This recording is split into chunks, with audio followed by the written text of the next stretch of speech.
तो दोस्तों आज जश्न आज़ादी का दिन है, सबको जश्न आज़ादी मुबारक मेरी तरफ से। और आज का मेरा सवाल है लोगों से कि पाकिस्तान की आज़ादी को 75 साल मुकम्मल हो चुके हैं।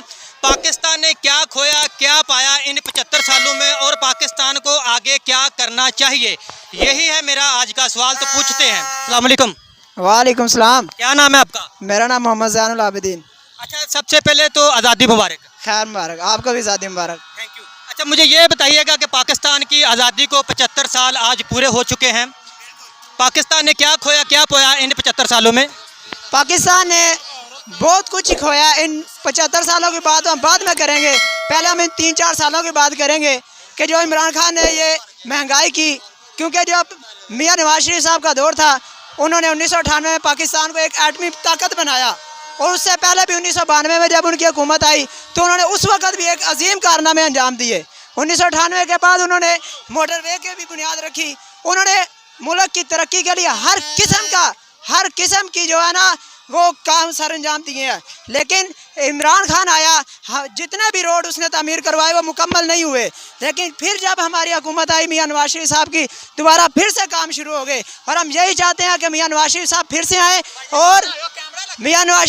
आए और यहाँ पर आकर मुल्क की तरक्की का ख्याल करें, क्योंकि महंगाई आवाम को खाए जा रही है। क्योंकि उसने जो मुआहदे कर दिए हैं उसके साथ, वो क्या नाम है उसका, IMF के साथ जो उसने वादे किए हैं, अब उन वादों को पूरा करना किसी हुकूमत के बस में नहीं है।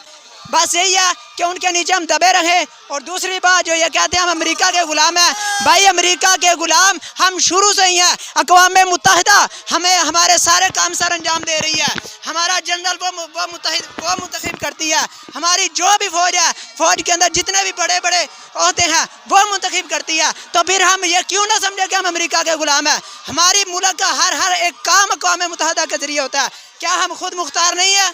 हमारी आज़ादी किस काम की आई जब फिर से हम फिर भी हमने अमेरिका की गुलामी के झंडे लगाने हैं। यही कोशिश तो खान साहब कर रहे हैं कि हमें आज़ाद करना चाहिए। तुम्हें गुलामी पसंद है, वो आपको मुबारक हो।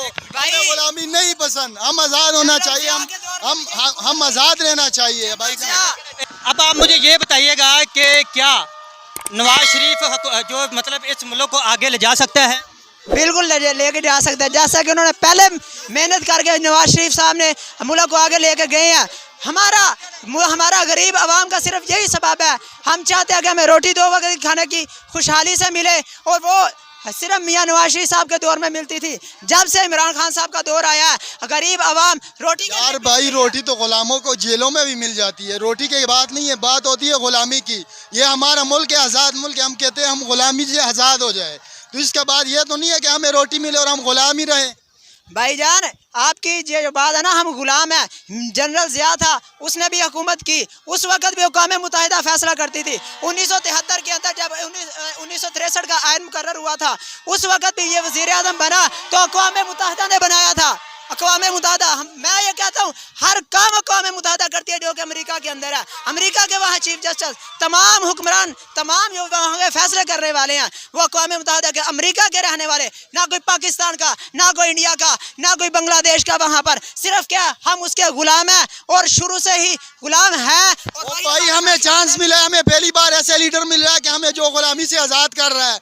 पहली कभी ऐसे हुआ है आपको रोटी और कपड़े का पड़ गया? यार हम गुलामी से आज़ाद होना चाहते हैं। जैसे कि हमने मुल्क आज़ाद किया, ऐसे हम गुलामी से भी आज़ाद होना चाहते हैं, और इस खराब हुक्मरानों से जान छुटे हमारा। ठीक है, अगर ये गुलामी है तो जिंदाबाद, भागना नहीं है। अगर ये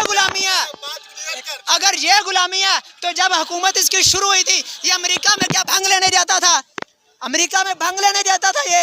अमेरिका के आगे इसने हाथ फैलाए, वहाँ पर जाकर सऊदी अरब में हाथ फैलाए, इसने दुबई में हाथ फैलाए अपने, और कहता था मैं मुल्क को तरक्की की तरफ लेके जा रहा हूँ। माना कि नवाज शरीफ भी लेकर गया था, लेकिन उसने मुल्क की तरक्की के लिए सोचा, उसने गरीब आवाम के कारोबार के लिए सोचा। हम कारोबारी लोग हैं, हमें कारोबार से मतलब है, ठीक है, हमारा कारोबार जब तक ठीक है हम उसके साथ हैं। और सबसे बड़ी बात, मैं यही पढ़ता हूँ, मैंने सिर्फ मैट्रिक किया, इससे ज़्यादा नहीं पढ़ा मैं, ठीक है। मैंने सिर्फ मुशर्रती उलूम की किताब पढ़ी हुई है जो कि हमारी हुकूमत पंजाब ने लगाई हुई है, हमारी क्लासों के अंदर पंजाब बोर्ड ने लगाई हुई है। उसके अंदर उन्होंने यही बात बताई है कि मियां नवाज शरीफ ये पाकिस्तान का सबसे ज़बरदस्त वज़ीर आज़म रहा है। और एक और भाई हैं, इनसे पूछते हैं पाकिस्तान की आज़ादी को आज 75 साल मुकम्मल हुए हैं, पाकिस्तान ने क्या खोया क्या पाया, यही है मेरा आज का सवाल। पूछते हैं। अस्सलाम वालेकुम। जी वालेकुम अस्सलाम। क्या नाम है आपका? मेरा नाम अली अफजाल है। अच्छा अली फजाल, आप कहाँ से आए हैं? मैं सर इधर लाहौर से ही हूँ। अच्छा, मेरा आज का सवाल ये है कि पाकिस्तान की आज़ादी को आज 75 साल हो चुके हैं, पाकिस्तान ने इन 75 सालों में क्या खोया क्या पाया, यही है मेरा सवाल, तो बताइएगा। सर देखिए सवाल आपका बहुत अच्छा है। 75 साल हो गए हैं पाकिस्तान बने को, खोया तो बहुत कुछ है और पाया बहुत कम है। मसलन इसी तरह जिस तरह आप सियासत को मद्देनज़र रखते हुए जितने हुक्मरानों थे उन्होंने आज तक पाकिस्तान को लूटा ही है।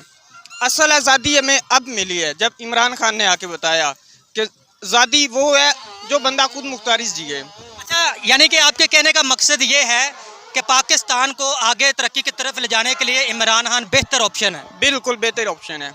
क्यों? बस आपके सामने है सब कुछ। उसने हमारे अंदर शाऊर पैदा किया। आज तक जो भी आया उसने अपना पेट भरा, अपनी जो नस्लें उनको बनाया, बाहर अपने प्रॉपर्टी बनाई। लेकिन इमरान खान वाहिद वो लीडर है जिसने हमें कोई अपनी प्रॉपर्टी नहीं बनाई, उसने कोई बाहर उसने इन्वेस्टमेंट नहीं की। जो कुछ भी किया उसने पाकिस्तान में किया है और उसने हमें शाऊर दिया इस चीज़ का कि हम एक आज़ाद मुल्क हैं और